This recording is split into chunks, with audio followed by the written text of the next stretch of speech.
What's up, y'all? You're watching Union Minded. I'm your host, Eric, and today I get to bring you some exciting news. And it shows clearly and differentiates politicians. A lot of folks like to claim all politicians are the same. It's not necessarily true. The National Labor Relations Board issued a ruling for a new framework under which companies are going to have to bargain with a representative union of the employees choosing.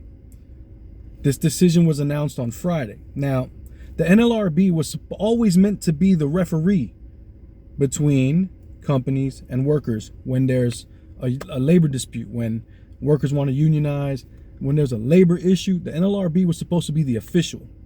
They were supposed to be the official. And what happens and what has happened is, with the switch in political identity of the party in power, the NLRB would either represent the owners very, very well or be fair and represent the workers. Now, under conservative presidencies and conservative administrations, the NLRB has typically been kind of like a blocker for owners as opposed to a referee. Under Democratic or liberal administrations, the NLRB typically becomes more worker friendly. That, my friends, alone is reason enough to fight like hell on the Democratic side to make them more representative of working people and of the middle class and the working class, as opposed to wasting any effort within the GOP until we're able to change who they represent. But this great news comes straight from the NLRB. It was announced on Friday, and I don't want to waste any more time. The article will be in the description box, but check this out. The board issues decision announcing new framework for union representation proceedings. August 25th, 2023. Today, the board issued a decision in Cemex Construction Materials Pacific, announcing a new framework for determining when employers are required to bargain with unions without a representation election. The new framework will both effectuate employees' right to bargain through representatives of their own choosing and improve the fairness and integrity of board-conducted elections. Under the new framework, when a union requests recognition on the basis that a majority of employees in an appropriate bargaining unit have designated the union as their representative, an employer must either recognize and bargain with the union or promptly file an RM petition seeking an election. However, if an employer who seeks an election commits any unfair labor practice that would require setting aside the election, the petition will be dismissed, and rather than rerunning the election, the board will order the employer to recognize and bargain with the union. This is massive, positive movement in the way of organized labor. This is such a big deal.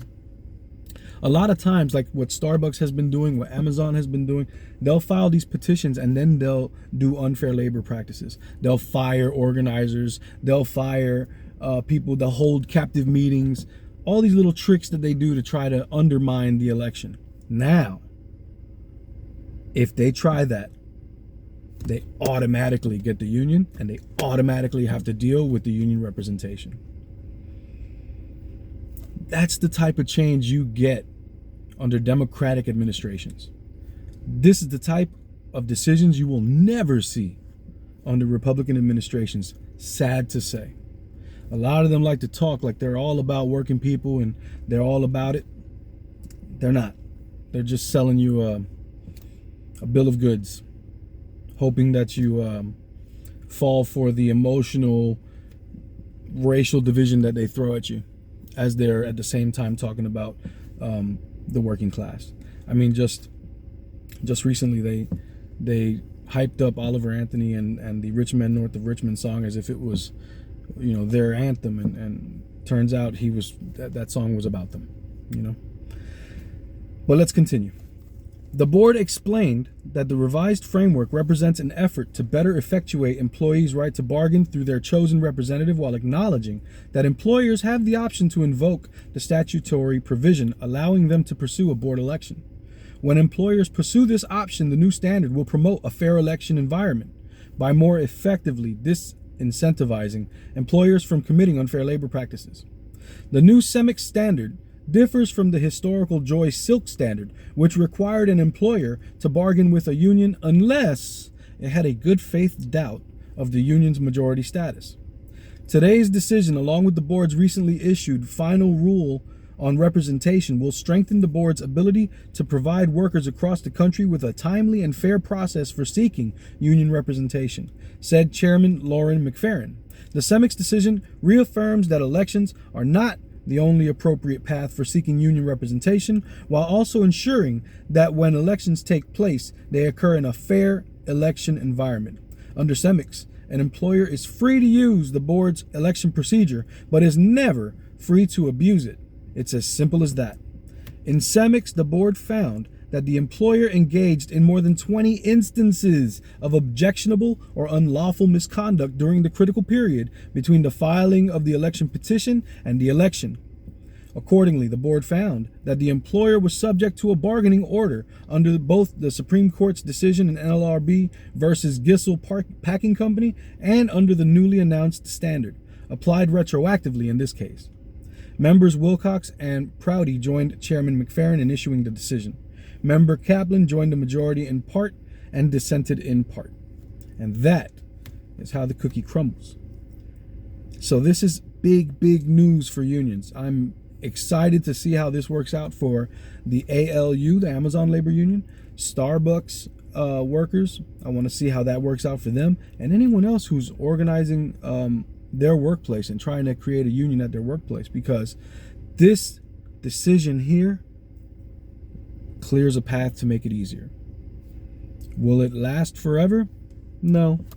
Things change as the wind blows, when the administrations flip, and how things are enforced change. But if working people can keep on fighting as they've been fighting, and they stay motivated and understand politics and understand how to play this game, we can certainly carve ourselves a very nice slice of pie. You know what I'm saying? My name's Eric. You're watching Union Minded. Remember, the fight is not left and right. It is up and down. And it's going to take solidarity to win always. Each one teach one. Get out there and reach one. And there could be no union without you and I. Front and center.